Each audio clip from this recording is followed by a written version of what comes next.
શિક્ષકગણ અને મારા વાલા વિદ્યાર્થી મિત્રો, હું તમને ગુરુ પૂર્ણિમા વિશે 4-5 વાક્ય કહીશ, તો શાંતિથી સાંભળજો. ગુરુ પૂર્ણિમા ભારતનો એક પવિત્ર અને મહત્વનો તહેવાર છે.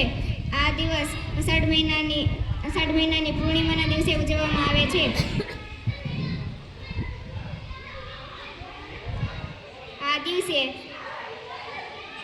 આ દિવસે વિદ્યાર્થીઓ પોતાના શિક્ષકોનો આદર કરે છે. તેઓ જ્ઞાન અને સારા સંસ્કાર આપે છે.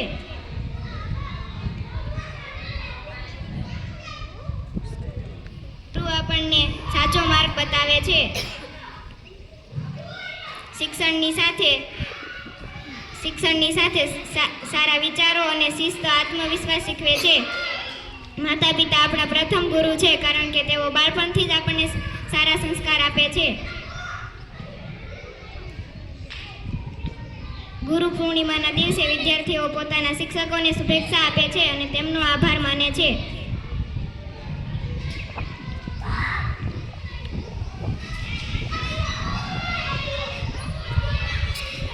बंद हो जाए सब दरवाजे कि बंद हो जाए सब दरवाजे, नया रास्ता दिखाते हैं गुरु, नया रास्ता दिखाते हैं गुरु. सिर्फ किताबें ज्ञान नहीं, सिर्फ किताबें ज्ञान नहीं, जीवन जीना सिखाते हैं गुरु, जीवन जीना सिखाते हैं गुरु. अस्तु.